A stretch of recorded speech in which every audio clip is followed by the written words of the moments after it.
Okay, here we go.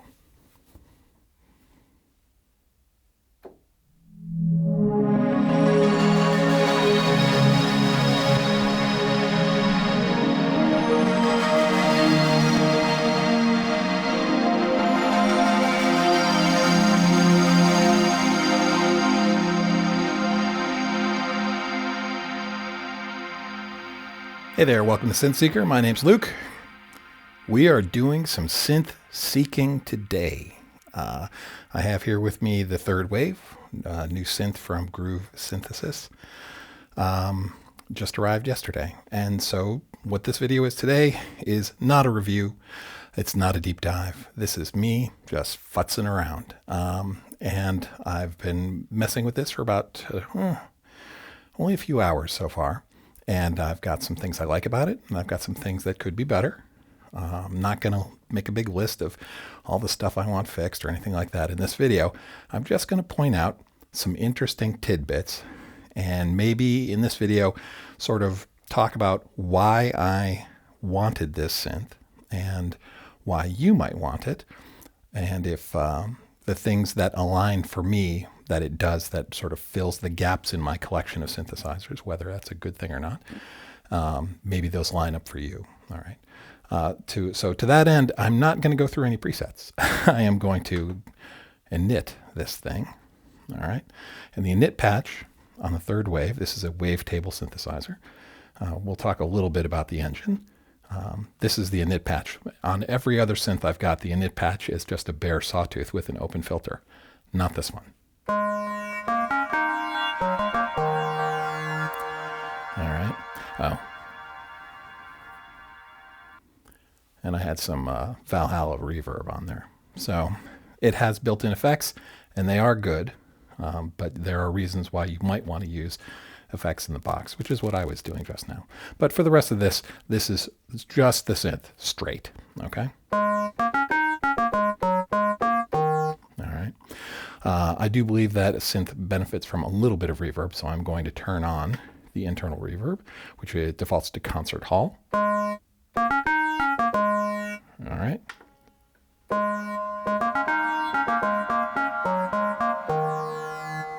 That's fine. So this is the init patch. What is it? Okay. This is a 3-oscillator wavetable synth. One of the reasons I wanted this synth was it's modeled after or recreates the Wave PPG, which is a synth I always loved growing up. Spent a lot of time in Tangerine Dreamland. Spent a lot of time in the 80s. I like the PPG. Its wavetables were 8-bit. They were crunchy and things like that. And this has those wavetables in here. It reproduces that. But this is the what would you do if you could make the PPG with modern technology. And so the wavetables in it also, half the wavetables are the old ones, and the other half are new, smooth, anti-alias wavetables. And then you can put your own in there. I'm not going to cover that today. I haven't messed around with adding my own wavetables. There are plenty in here. So when you hit an init patch, the first thing you get is wavetable P15, which is one of the PPG old wavetables. And one thing you can turn on is wavetable smoothing and waveform smoothing to sort of smooth out the crunchy stuff.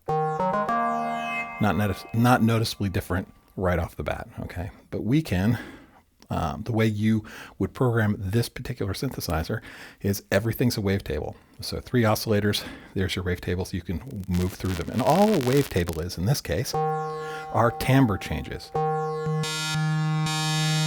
In any given wavetable, there are 64 offsets. Let me turn off. So here's the straight offset. I'm going to dial through. You hear the timbre shifting. All right, and that's it. All right, that is a wavetable. We've got a sort of fixed waveform that morphs across the table. Okay, we can look at it. Here it is. As we're moving through these, you can see it in the display. You probably can't see it because I haven't positioned the camera really to support it. But that's that. All right. So when you're building sounds on this sort of synth, it is 100% about layering. So you're going to be choosing a wavetable for your oscillator.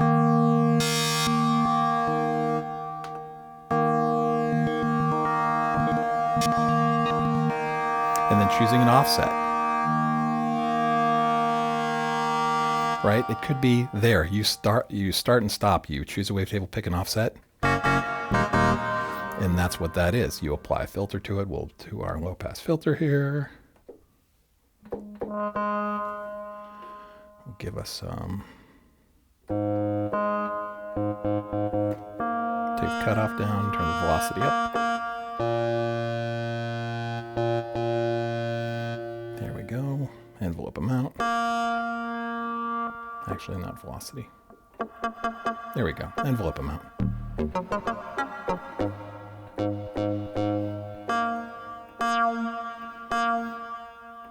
There's saturation on the low pass filter.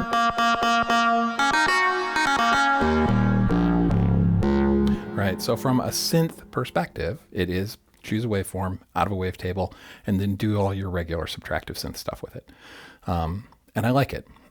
Talking about how it's built, it's all metal. The build quality is frickin' awesome, right? As good as any Nord, as good as any Moog I've got. The knobs are all solid. All the buttons feel solid. The display is beautiful. Everything is clean. The keybed feels great. All right. So I went and bought this synth because it's this sort of boutique synth of love passion project that they were building. And I really sort of bought into Bob Coover's sort of discussion. Like the man is like a believer. Right, he comes across not a zealot, but a believer. He believes in what he's doing here. And so do the rest of the people on his team. And so I said, okay, here's an opportunity for me to just really splurge a bit, because it's not cheap, but get in for what it's offering. The value is really good. And I'm not dissatisfied. The build is beautiful. All right. But from a usage perspective, what kind of synth is this? This is a synth meant to be done in layers. 3 oscillators, those are your wavetables, running through a low pass filter, then a state variable filter. It's in series, right? There are many modulation sources, 4 envelopes, right? 4 LFOs, lots of opportunities. And then on top of all this, it's layered as multi-timbral, multi-part. So you've got 4 layers, much like I love on my Happy Red Friends, the Nords, where you've got basically 4 copies of the synth, and you can layer them on top of each other. You can do that here. Arpeggiator, sequencer, etc. Okay. I'm just going to sort of drill into some of these sounds. There's a few things, I'm going to work from this in Nitpatch and sort of build some stuff up. There's a few things that are odd, and I think it's odd due to the PPG heritage of it. If you're used to, this is a digital synth, if you're used to those fat analog sounds, this has some of those inbuilt, and I'll get to those wavetables. But the PPG stuff, the first 32 wavetables are crispy. Let me just open the filter up here.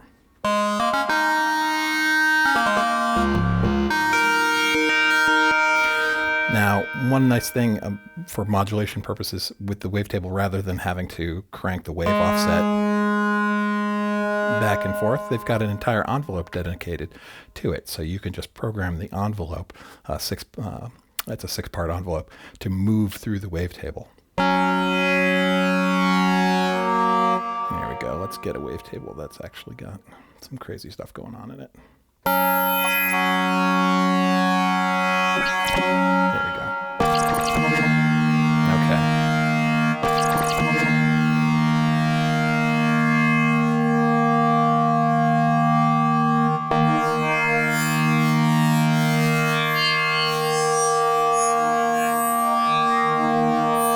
You can hear it moving through that table.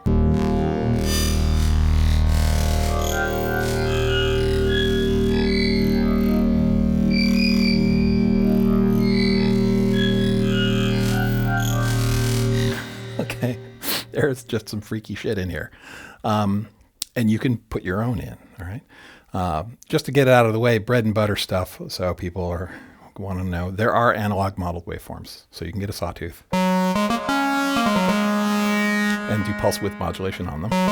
Sawtooth, square, triangle, sine. Sounds a little buzzy for a sine, but that's okay. Actually, I've got pulse width on. Let me play with it. There we go. And then there's a super saw.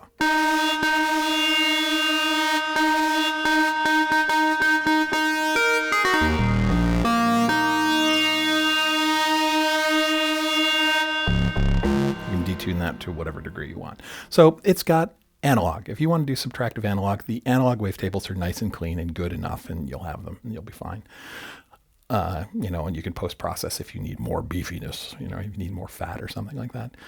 But I did not buy this to be an analog modeling synth. I've got plenty of those, right? I wanted these wavetables.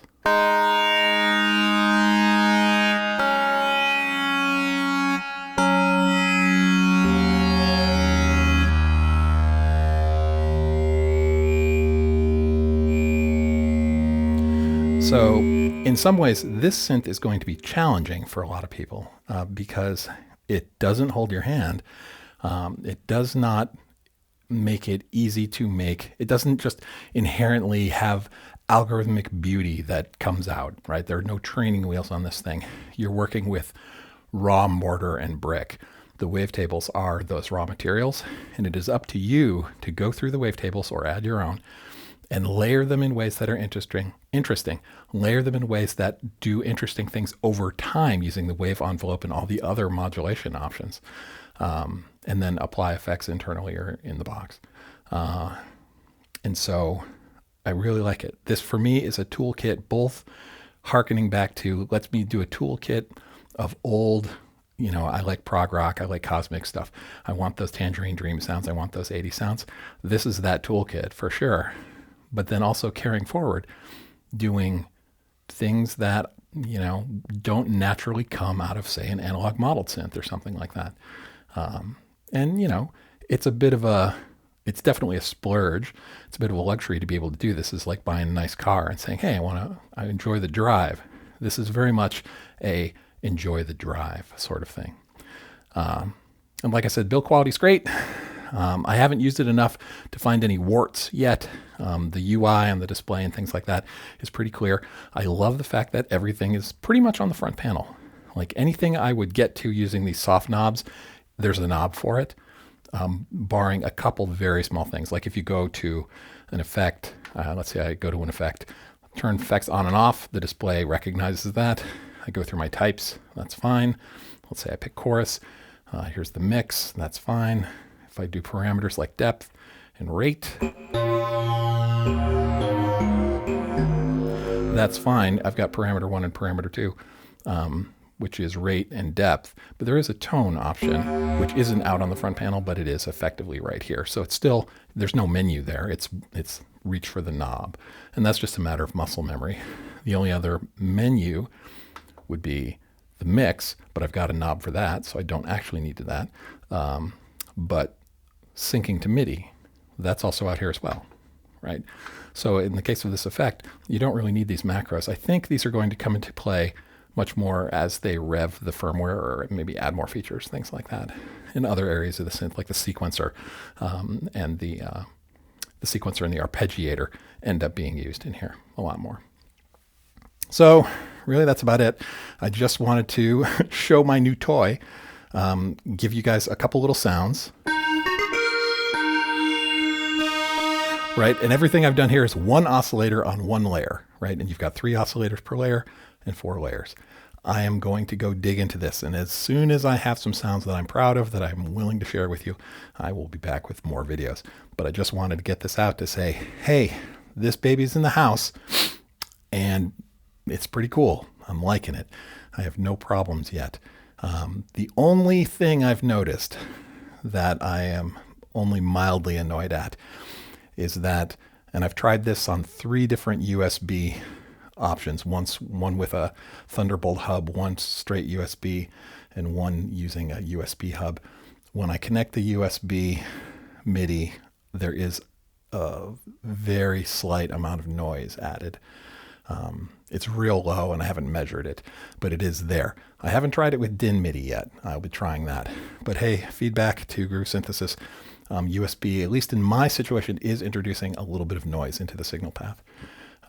But, you know, I've in the past, I have other synths that do that, and I use DIN MIDI, and that's not a problem. So I'll test that as well.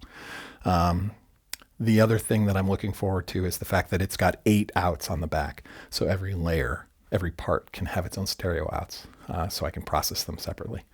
That's fucking awesome. That's the way all synths should be. That's the way they used to be. And I'm glad they're heading back that way. Anyway, so thank you for sitting here and drooling with me over this new toy. And I will continue to dig into it over the next couple days and weeks. I've got going to do a performance at the end of the month. I'm trying to see if I can fit this into it, if I can learn it well enough to fit it in, safely into the performance. And we'll find out. As always, you have been watching Synth Seeker. Have a great week.